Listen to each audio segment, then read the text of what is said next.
Hello and welcome to part 3 of my nature drawing series with the Blue Hill Heritage Trust and Open Arts Initiative. My name is Miriam Talalay. Today, we'll be learning about how to use color to make realistic drawings, and we'll be observing native species of birds to Maine as our references.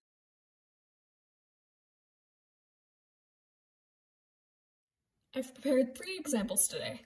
2 of them were made traditionally with my favorite combination, pen and marker, and the other was made digitally. First, we have a beautiful waterfowl that is very common in Maine. This is the common loon. From a distance, these birds look to be only black and white, but if you look closely, their feathers shine with beautiful shades of blue and green. Adding these subtle colors can really help a drawing look more visually interesting and realistic. I would also like to point out the repeating patterns on the loon's feathers. These are a great example of natural patterns. Next, we have another native bird, which is the red-winged blackbird. Absolutely love the bright pop of red and yellow feathers on the wing. I selected this bird not only because of those bright colors, but also because I wanted to talk about drawing things that are black. While the bird looks black, it's not a true black color, much like many other black items. So when drawing something black, using a dark gray color can add more realism and allows for more variation. Next up is my digital drawing. I included this because I don't want you to feel like you're limited to only use what I use when following along with these videos. All materials are great. Whether you like drawing digitally or traditionally, with or without color, or with dry or wet media. These videos are meant to guide you with any materials that you choose. This bird is known as the Eurasian Blue Tit. I wanted to focus on the beautiful yellow and blue colors of the bird, but also I wanted to point out how the bird looks white, but I used really light grays because nothing is truly white, much like how nothing is truly black. Let's go over some of the color vocabulary that I may use during this video. First up, we have hue. Hue is the basic name of the color, such as red, orange, yellow, green, blue, or purple. Most colors fall into the category of either warm or cool colors. Reds, oranges, and yellows are generally warm colors, whereas greens, blues, and purples are generally cool colors. This is not always the case, however. For example, when I look at these 2 greens, this one seems more warm to me, and this one is on the cooler side. Colors which aren't part of the rainbow, like gray, can still be categorized as warm or cool. This gray is more warm, while this one's cooler. To me, this one is neither warm nor cool, so I would consider it neutral. Categorizing colors in this way is very subjective, so if you disagree with me, that's completely fine. Everyone sees colors differently. Next up is saturation. This is basically how bright or dull a color is. Think about it as a scale from the brightest the color can get to a neutral gray, and the colors in between. As a color gets less bright, it gets grayer. Finally, we have value. This is how dark or light a color is. This is the scale of value for the color black. Now that we've gone over these terms, let's use our new knowledge of color to draw something.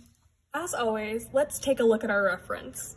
For today, I have selected one of my favorite birds, the wood duck. I love how many colors appear on their feathers, eyes, and beak. When mapping out the colors I want to use, I just look at the reference and look through my materials and find what would suit the color best. First, I'm going to take a look at the feathers on the head. So as you can see, there's kind of a black base, so I'm going to use this warm gray color. Then I'm going to take a look at my pencils and see what will fit these beautiful metallic light areas. So I think I'm going to use the green here, and I'm just going to figure out what I want to use. Here's some of the base shades I'm going to be using on the head. I selected just a few color groups just so I could use those for reference when picking more materials.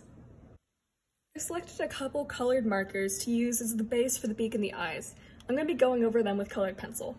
Before we get started, I would love to point out how the neck, it looks brown, but there's actually beautiful shines of greens and purples and blues, as well as some pinks.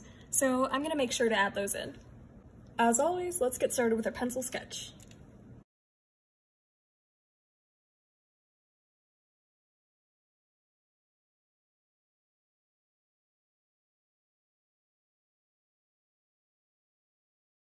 Here's my sketch. While drawing this, I realized how difficult this duck's anatomy truly was to draw. So if you don't want to draw this duck and if it's too hard for you, then just pick anything you want to draw. Now it's time for line art.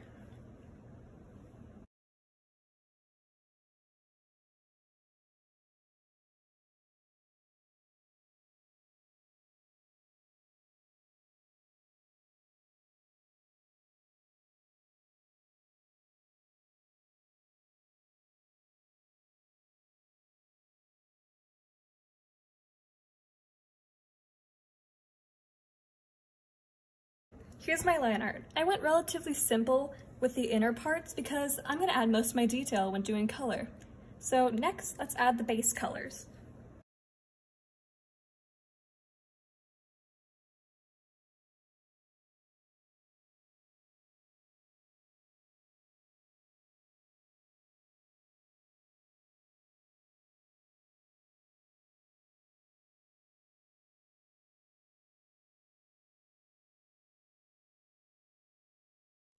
Here's the marker base.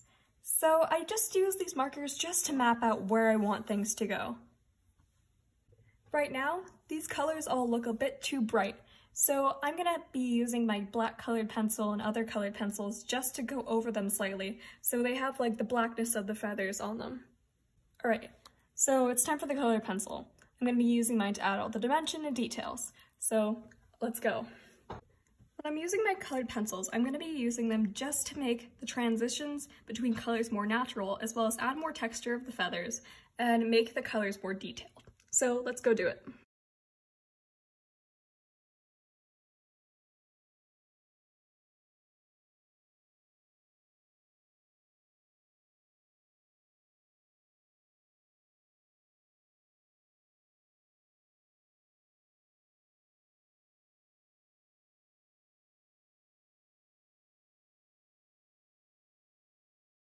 And now I'm finished with the colored pencil.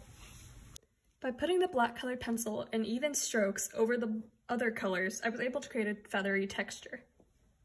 This is similar to how I draw my fur, because this duck's feathers are very, very small, so they look more like fur than like feathers actually.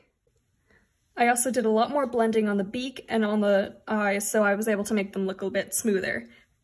I just need to add a few more details and then we're done. Here's the finished product from today's class. I'm super proud of it, and I hope you're proud of your drawing as well. Thank you for taking these classes with me. Don't forget to share with me what you created. I love seeing everybody's different art styles. Anyway, thank you so much to the Blue Hill Heritage Trust and the Open Arts Initiative. I'm Miriam, signing off.